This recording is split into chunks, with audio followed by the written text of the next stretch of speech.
जैसा कि मैंने पिछले वीडियो में निरपेक्ष अपवर्तनांक या अपवर्तनांक के बारे में बताया था, अब मैं बताने जा रहा हूं क्रांतिक कोण।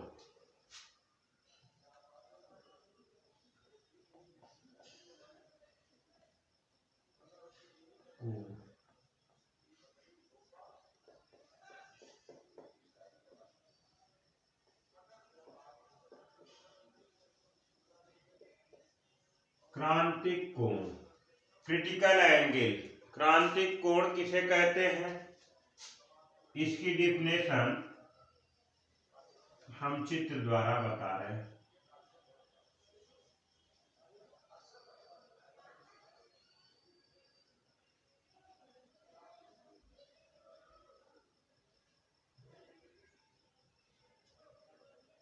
ये हो गया सघन माध्यम,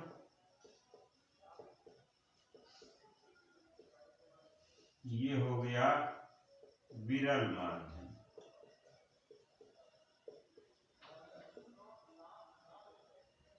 ये हो गया आईसी क्रांतिक कोण है, ये R बराबर 90 डिग्री है।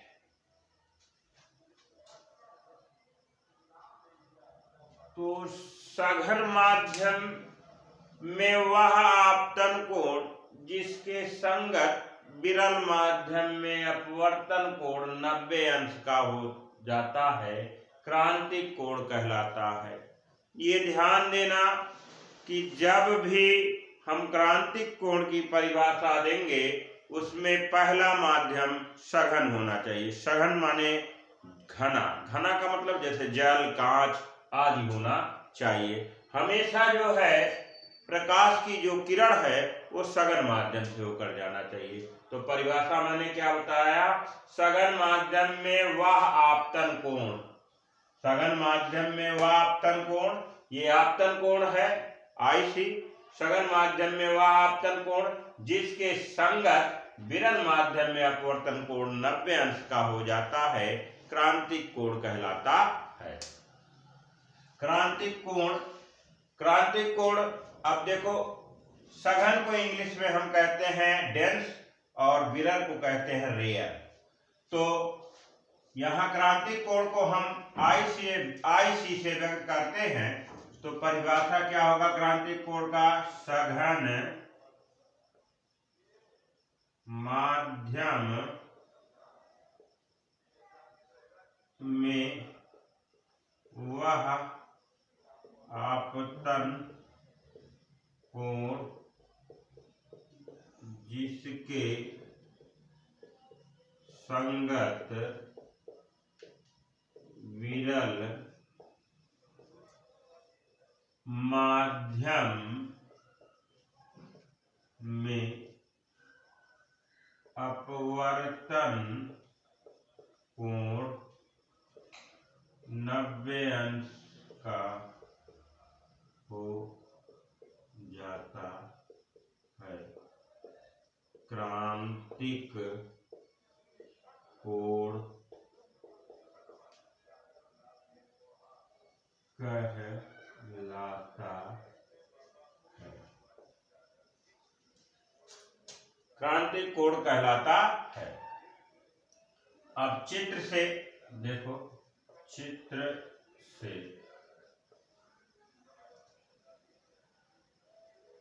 स्नेल के नियम से सघन माध्यम के सापेक्ष विरल माध्यम का अपवर्तनांक, यानी सघन को कहते हैं डेंस, डेंस टू रेयर। सघन माध्यम के सापेक्ष विरल माध्यम का अपवर्तनांक बराबर sine IC upon sine R. Sine R को हम लिख सकते हैं sine IC upon sine 90। IC एक क्रांतिक कोण है, तो यहां से ये लिख दे रहे हैं, जहां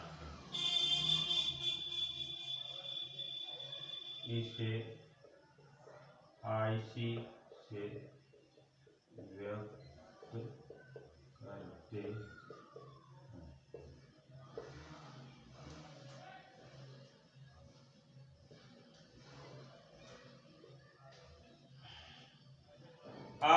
यहाँ IC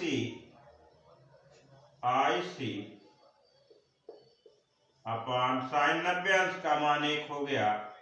DNR is equal to sine IC।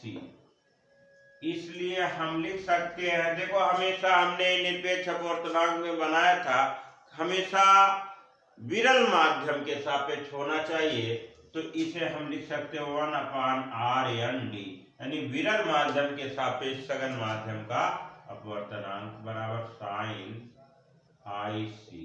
अब साइन IC को हम यहाँ कर सकते हैं, तो हम लिख सकते हैं RND इक्वल टू 1/, यहाँ रिप्लेस है, यहाँ रिप्लेस साइन IC।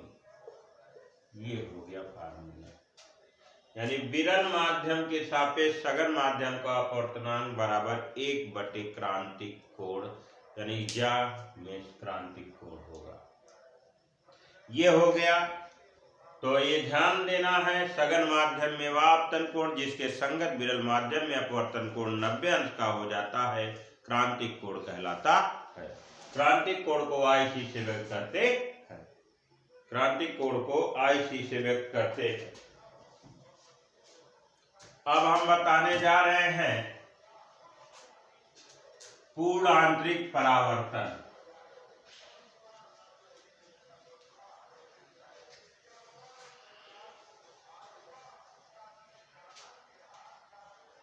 पूर्ण आंतरिक परावर्तन, इंग्लिश में कहते हैं टोटल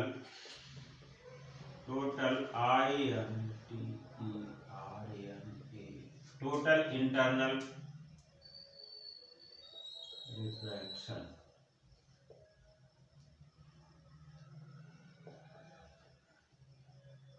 REF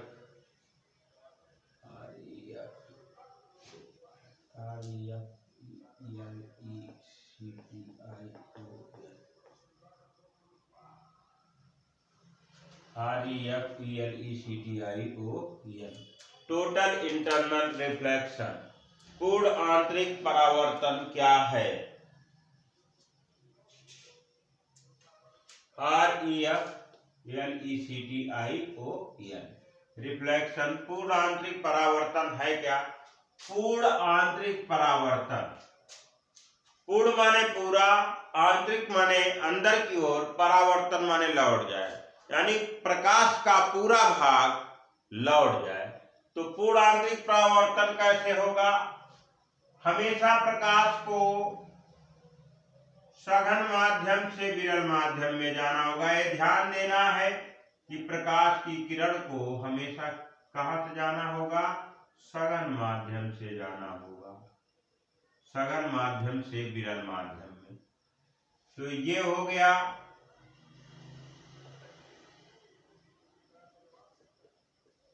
ये हो गया सघन माध्यम, ये हो गया विरल माध्यम। सघन माध्यम, विरल माध्यम। तो अब देखो पूर्ण आंतरिक परावर्तन के लिए ध्यान देना है कि प्रकाश सदैव सघन माध्यम से विरल माध्यम में होकर जाना चाहिए। तो पूर्ण आंतरिक परावर्तन क्या होगा? जब आपतन कोण का मान क्रांतिक कोण से अधिक हो जाता है तो प्रकाश का संपूर्ण भाग उसी माध्यम में वापस लौट जाता है। अभी हमने कहा पूर्ण आंतरिक परावर्तन यानी पूरा भाग प्रकाश का परावर्तित हो जाए, लौट जाए। तो हमने क्या कहा? जब आपतन कोण का मान, आपतन कोण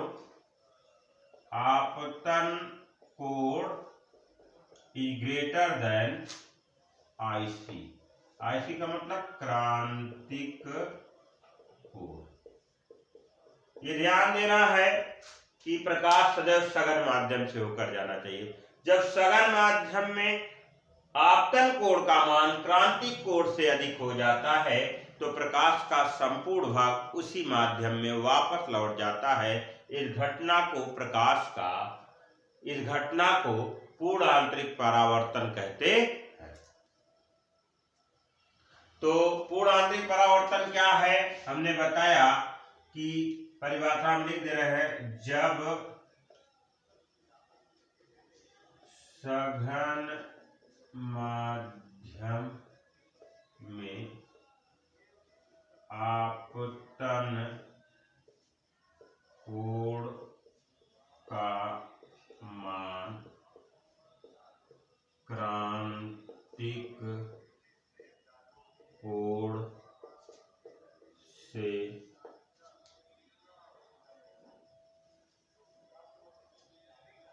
अधिक, जब आपतन कोण का मान क्रांतिक कोण से अधिक हो जाता है तो प्रकाश का संपूर्ण भाग उसी माध्यम में वापस लौट जाता है।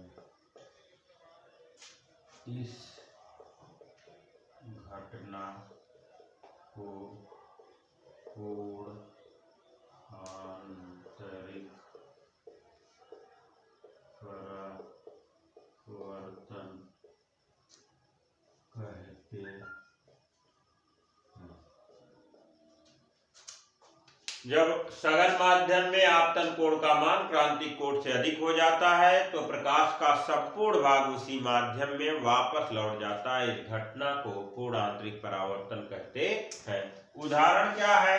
उदाहरण हम कह सकते हैं जैसे हीरे का चमकना, कांच में पड़े दरार का चमकना। हीरे का चमकना, कांच में पड़े दरार का चमकना, रेगिस्तान में मारीच का इसके उदाहरण है। उदाहरण हम लिख दे रहे हैं, हीरे का चमकना, रेगिस्तान में मारीचिका।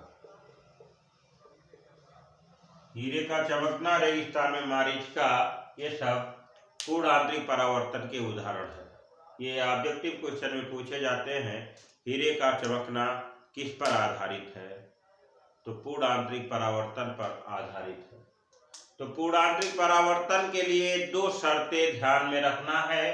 प्रकाश सदैव सघन माध्यम से विरल माध्यम में होकर जाना चाहिए और आपतन कोण का मान क्रांतिक कोण से अधिक होना चाहिए।